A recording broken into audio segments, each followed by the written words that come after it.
और अब वक्त हो गया है उत्तर प्रदेश की बड़ी खबरों का। नमस्कार, मैं हूं आपके साथ आद्या त्रिपाठी और आप देख रहे हैं नेशन नाउ समाचार।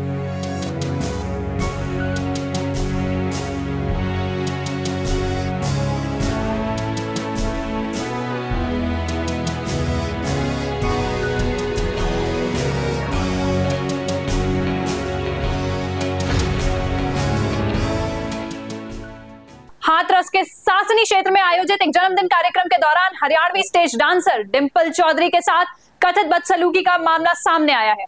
कार्यक्रम के दौरान एक युवक के अनुचित व्यवहार पर डांसर ने मंच से ही प्रतिक्रिया दी। घटना का वीडियो सोशल मीडिया पर चर्चा में है। पुलिस मामले की जानकारी जुटा रही है और पूरे घटनाक्रम की जांच की जा रही है। कानपुर के नवाबगंज क्षेत्र में कोचिंग संचालक प्रकाश चंद्र गुप्त की हत्या के मामले का पुलिस ने खुलासा कर दिया है। पुलिस के अनुसार आरोपी मृतक का पुराना परिचित था, जिसने कथित रूप से लूट के उद्देश्य से वारदात को अंजाम दिया। जांच के दौरान पुलिस ने तकनीकी साक्ष्यों और सीसीटीवी फुटेज की मदद से आरोपी को गिरफ्तार किया। मामले में आगे की कानूनी कार्रवाई जारी। ये 31 तारीख को एक कोचिंग सेंटर के जो संचालक है उनकी हत्या होता है। उनका नाम है प्रकाश गुप्ता और इसके सर पे चोट थी और घसीटा हुआ बॉडी था।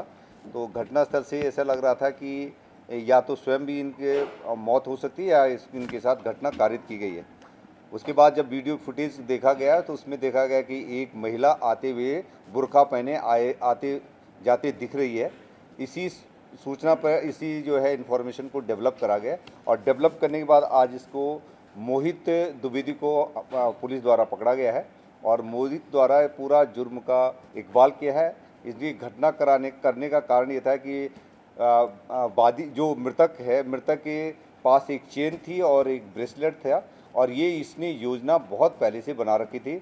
ये खजुराहो होली के टाइम पर गए थे और उस समय पर इसने उसके गले में जो चेन देखी थी उसकी वैल्यू करीब 5 लाख के आसपास थी और इसको उसी समय से उसे लूटने का एक प्लान बन गया था। और जिस दिन इसने घटना करनी है उससे पहले इसने अपनी पहचान छुपाने के लिए यूट्यूब के माध्यम से कि यदि घटना करनी है तो पहचान कैसे छुपाई जा सकती है, तो इन्हें बुर्के का खरीदा और बुर्के का इस्तेमाल करते हुए ये जेके अस्पताल में के पास जाता है और वहाँ गाड़ी में अपने हुलिया चेंज करने के बाद घटनास्थल पर जाता है और गूंगा बन करके इसने एक स्लिप दी उनको कि क्या मुझे एडमिशन कराना है और उस पर लेकर के 10 मिनट बाद फिर ये एंट्री पाता है और मौका पाते हुए, क्योंकि मृतक भी नशे में थे और उसको उसने छीना झपटी में वो गिर गए, उनके सर पे चोट लग गई और इसने ब्रेसलेट और चेन को लूट के चला गया। बाद में इसको ये अंदाज़ा नहीं था कि इनको पकड़ा जा सकता है इसमें, क्योंकि ये जो अक्यूज़ है ये BA LLB और MA है और ये जिसने TGT का एग्ज़ाम भी दिया कल, इंग्लिश में पढ़ा, इंग्लिश का वो है, इससे पहले कोचिंग भी चलाता था और ये ऊपर नीचे दोनों कोचिंग चलाते थे पहले और दोनों एक दूसरे को बहुत अच्छे ढंग से जानते थे। 18 सालों से एक दूसरे को जानते थे। शराब पीना, जुआ करना ये दोनों साथ साथ ही करते रहे थे और इसने जो है ये मौका पाते हुए कि इनकी चेन को कब कैसे करा जा सकता है, इसके लिए इसने पहचान छुपाने की कार्य योजना बनाई और बाद में ये फरार हो गया था और पुनः सब देखने के लिए आए थे कि क्या पुलिस कर रही है, तो पुलिस की एक्टिविटी पर इनकी पूरी नज़र थी। सर, जिस दिन घटना हुई उस दिन आपने CCTV देखे, उसमें पहुंचे थे, आपको शक कैसे हुआ कि ये कर सकता? मतलब ये जो घटनास्थल को देखने के बाद, CCTV फुटेज देखने के बाद एक महिला आती जाती दिखती है तो उसकी चाल से हमें लग रहा था कि जो फुटेज को हमने बार बार देखा और एक लास्ट कॉल जो हो रखी थी जिस व्यक्ति से, वो छोटी कॉल थी, उनको हम पूछताछ के लिए ले आए थे, तो ये आभास होने लग गया था कि ये चाल महिला की नहीं है, कि हो सकता है ये प्रिटेंड कर रहा हो महिला का और इसी में जो है हत्यारा हो सकता है। तो इसको और हमने डेवलप करा सर्विलेंस के माध्यम से और ह्यूमन इंटेलिजेंस से और फाइनली हम इनको ट्रैक करने में कामयाब हुए।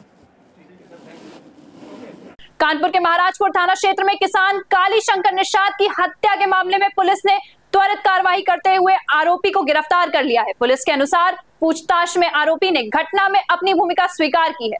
उसकी निशानदेही पर वारदात में प्रयुक्त फावड़ा भी बरामद किया गया है। घटना के खुलासे पर पुलिस टीम को पुरस्कृत करने की घोषणा की गई है। मूलगंज क्षेत्र में किसकी हत्या की क्या रीजन था? दिनांक 3 जून 2026 को समय लगभग 12 बजे स्थानीय पुलिस को सूचना प्राप्त हुई कि यहाँ पे एक व्यक्ति मृत अवस्था में पड़ा है, उसके सर से बहुत ज़्यादा ब्लीडिंग हो रही है। तत्काल वहाँ पे मूलगंज थाने की स्थानीय पुलिस वहाँ पहुँची। पुलिस ने देखा कि वाकई में उसके सर पे बहुत ज़्यादा ब्लीडिंग हो रही है और जिस दुकान के सामने वो लेटा था, दुकानें अभी बंद थी। पुलिस ने उस बॉडी को तत्काल वहाँ से मॉर्चरी भिजवाया, उसकी फ़ोटोग्राफ कराई, उसके जो शरीर पे टैटू बने थे उसको शिनाख्त हेतु, चूँकि जो व्यक्ति मृत था उसकी शिनाख्त नहीं हो पाई थी, तो उसकी शिनाख्त हेतु काफ़ी प्रयास किया गया। उस पे जो शरीर पे टैटू थे उस पे एक हाथ पे ओम लिखा था, एक हाथ पे स्नेक बना हुआ था, तो वो सब चीज़ें सर्कुलेट की गई, लेकिन उस मृतक की शिनाख्त नहीं हो पाई। इसके बाद चूँकि प्राइमा फेसी ये क्लियर था कि इसके सर पे जिस तरीके से ब्लीडिंग हुई है, किसी ने सर पे इसके वार किया है, तो हमारी पूरी टीम मूलगंज की और हमारे एसीपी साहब इस पूरी घटना को अनावरण करने में लग गए। और जब वहाँ पे सीसीटीवी कैमरे हमने खंगाले, लगभग 100 से ज़्यादा हमने सीसीटीवी कैमरे खंगाले, तो उसमें एक बहुत ही धुंधला सा एक फुटेज प्राप्त हुआ जिसमें एक व्यक्ति दिख रहा है कि जो कि जहाँ पे डेड बॉडी पड़ी थी उसी के पास में एक भारी पत्थर वो लेकर आ रहा है सड़क से, और पत्थर को ले जाने के बाद फिर जो जहाँ पे घटना स्थल है उधर ले जाते हुए दिखा है। उस व्यक्ति को फिर जब आसपास के लोगों से हमने पूछताछ की, सीसीटीवी कैमरे जब हमने चेक किए, तो उस व्यक्ति को हमने पकड़ा, उसको डिटेन किया। उसका नाम है अशरफी लाल उर्फ बलबड़िया उर्फ राजू। तो इस व्यक्ति से जब हमने डिटेल में इंटरोगेशन की, इससे जब पूछताछ की, तो इसने बताया कि जो मृतक है उसको रवि उर्फ विशाल के नाम से जानते हैं, उसका एड्रेस उसको भी नहीं पता है, पल्लेदारी का काम करता था। ये भी उसके साथ, अशरफी लाल भी उसके साथ पल्लेदारी का काम करता था। दोनों में काफ़ी ज़्यादा याराना था, उठते बैठते सब साथ में थे। लेकिन हाल फिलहाल में इनके बीच में कुछ संबंधों में थोड़ी सी खटास आ गई थी, गाली गलौज बहुत ज़्यादा हुआ था हाल फिलहाल में। और जिस दिन घटना के एक दिन पहले इसने बताया कि साहब मेरे जेब में लगभग 100-150 रुपये पड़े थे, इसने रात में चुपके से निकाल लिए। जब इसने उसके बारे में पूछा तो फिर गाली गलौज हुई। जिस दिन घटना हुई उस दिन की भी वाकया उसने बताया कि एक बीड़ी का बंडल पड़ा हुआ था इसके जेब में, इसने निकाल लिया। फिर जब इसने उससे पूछा उसके बारे में तो फिर इसके द्वारा गाली गलौज की गई। तो ये दो मेन रीज़न थे जिसकी वजह से इसने फिर ये मन बनाया कि इसका बदला लेना है। और उसने फिर बताया कि साहब वो पत्थर पड़ा हुआ था, काफ़ी भारी पत्थर, मैं रात में ले आया, जब ये सो गया इसके सर पे वार किया, उसके बाद वार करने के बाद फिर वहाँ से चला गया। वो उसी अवस्था में वैसा ही पड़ा रहा, जो कि सर पे वार किया।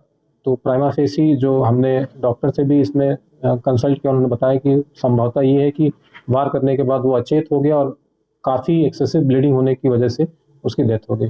सर कितने पूरी 100 से ऊपर सीसीटीवी हमने देखे हैं। इसमें पूरी टीम ने बहुत मेहनत की है और मेरी तरफ से पूरी टीम को पूरी घटना वर्कआउट करने के लिए 25,000 रुपये का इनाम घोषित किया था।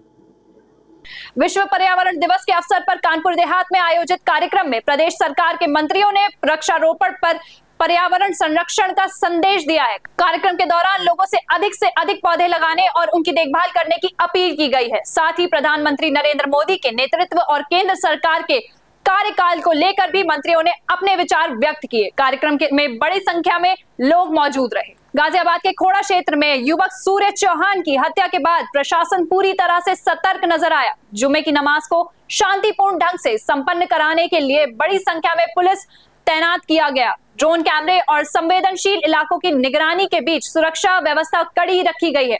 अधिकारियों ने लोगों से शांति और सौहार्द बनाए रखने की अपील की है। उत्तर प्रदेश के मुख्यमंत्री योगी आदित्यनाथ का जन्मदिन प्रदेश के विभिन्न जिलों में अलग अलग कार्यक्रमों के साथ मनाया गया। कहीं वृक्षारोपण किया गया तो कहीं धार्मिक आयोजन और सामाजिक कार्यक्रम आयोजित हुए। समर्थकों और कार्यकर्ताओं ने मुख्यमंत्री की स्वास्थ्य और दीर्घायु जीवन की कामना की। जन्मदिन के अवसर पर कई स्थानों से उत्सव और जन सहभागिता की तस्वीरें सामने आई।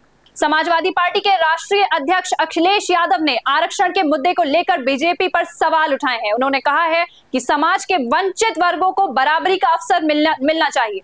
अपने बयान में उन्होंने शिक्षा और रोजगार के क्षेत्र में सामाजिक न्याय की आवश्यकता पर जोर दिया। आरक्षण को लेकर दिए गए इस बयान के बाद राजनीतिक प्रतिक्रियाओं का दौर भी शुरू हो गया।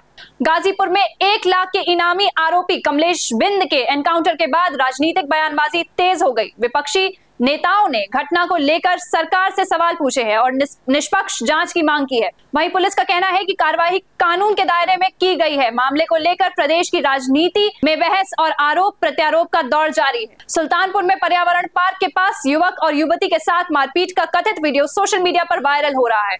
वीडियो में कुछ लोग दोनों के साथ अभद्र व्यवहार करते दिखाई दे रहे हैं। घटना को लेकर स्थानीय पुलिस ने जांच शुरू कर दी है। अधिकारियों का कहना है कि वायरल वीडियो की सत्यता और परिस्थितियों की पड़ताल के आधार पर आवश्यक कानूनी कार्रवाई की जाएगी।